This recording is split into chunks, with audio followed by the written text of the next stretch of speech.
The last part of that block, emails and SMSs to be added to what constitutes proper service to communicate between employers and employees.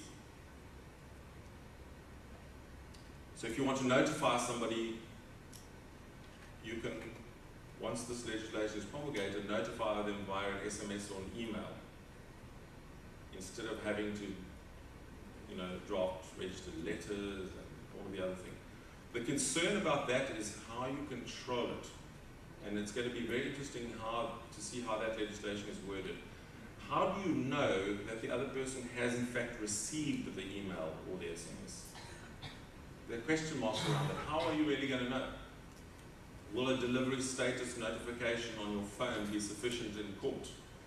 I can see lots of legislative problems around this when these things end up in court. But anyway, we live in the information age, and I'm sure you want to improve the way we communicate. And we are going to look at changing the law to take cognizance of the new changes in technology that we have.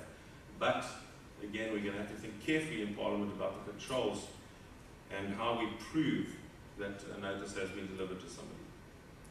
Then the big one, the one that I'm sure is the reason that you invited me here. The whole question of labour broking, and if I look through the program, the other speakers are going to be talking to this topic. What the department actually put into their strategic plan was the following.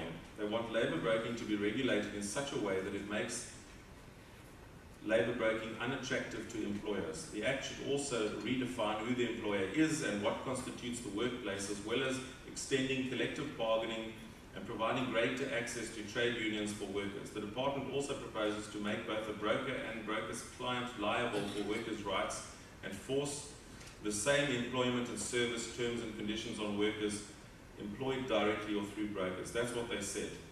Now let me be clear.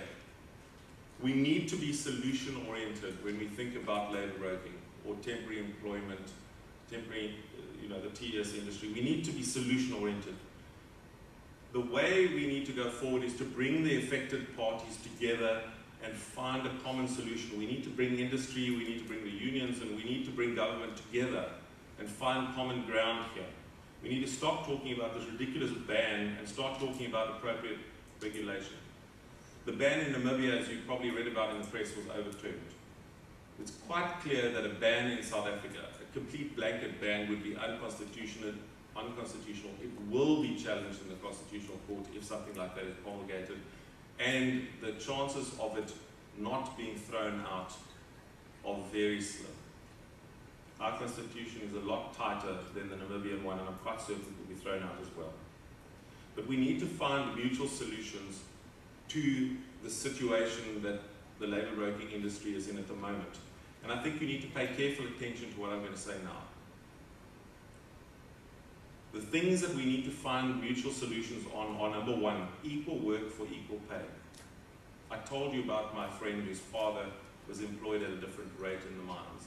That issue is going to come back, and we need to be sure that we found a mutual solution to the equal work for equal pay issue. That is crucial. The second thing that we're going to have to do in that legislation is to create joint responsibility between the TES or the labour brokers and their client for disciplinary procedures and for the working conditions and things like UIF and so on. We are going to have to do that. Should be reading between the lines with what I'm saying now. And we, in the opposition, are calling also for an industry self-regulatory board. There are other boards that are self-regulatory in South Africa that operate currently. There are many overseas in Brazil and South America that work exceptionally effectively, and we believe that should also be added. Those are the things that you need to look out for. Those are the key things that need to be taken into consideration when the legislation is drafted on labour broking.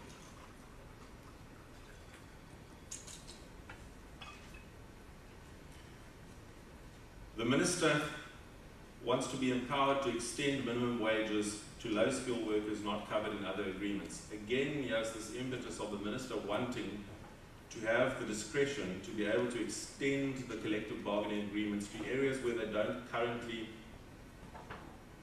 have legislative applicability. UIF is going to be reformed to give greater payments to workers for longer periods and a greater appeals process. This is very good. This I would support absolutely. You're going to be getting unemployment contributions to unemployed people for much longer periods than before, and they're going to be getting larger sums of money. The funds are available. The fund itself has got very few cash problems. The last three things are not legislative, but they're things that we need to really be clear about. There is really, really bad service delivery from the Department of Labour in this country.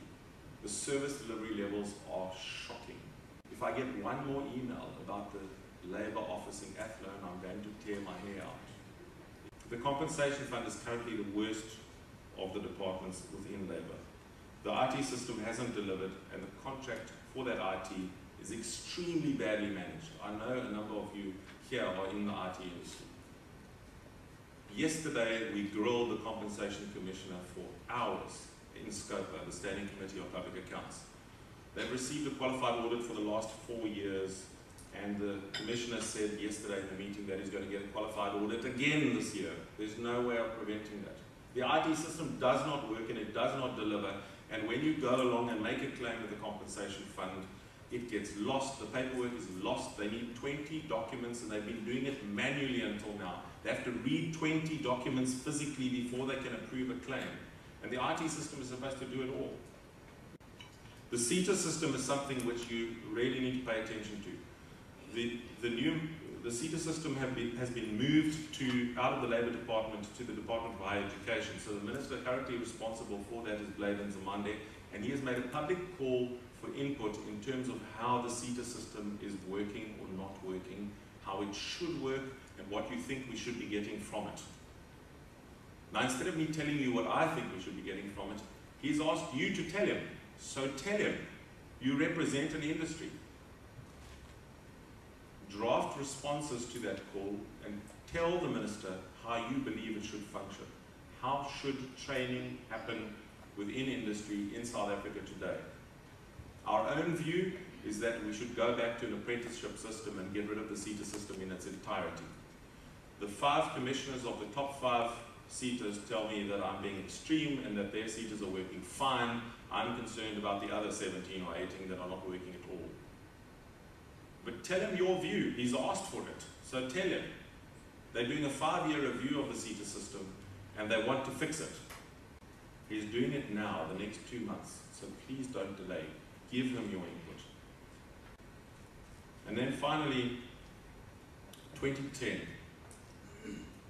You know what's happening in 2010. We've been talking about it for 5 years. For us, in the opposition, it's very key that we focus on building on the strengths of 2010 and seeing what we can get in the long term out of it. Yes, we're certainly going to get some good infrastructure that is brand new. Luckily for us, we happen to time some of the new infrastructure at the same time as winning the bid for the World Cup. The BRT systems in the various metros, the Gautrain, were not planned for 2010. We just happened to pick the same time period, and we got lucky. I sit on the Labour Committee, so I'm also prepared to listen if you have things to say. I'm probably aware of a lot of the negative stuff that you want to say about Labour, because I sit there every day and tear my hair out. But I'm going to hand over to you now. We have just maybe 5 minutes, and then I'm done. So thank you very much for having me. I know that was very technical, and technical stuff is often boring, but I wanted to give you a quick overview of where the Department of Labour tells us they're going, and comments on how that's going to affect you. Remember, it's proposed.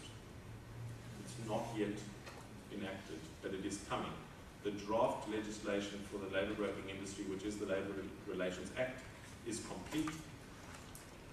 I don't have a copy of it, but it's going to be dumped in Parliament within the next 2 months. So it's coming very soon.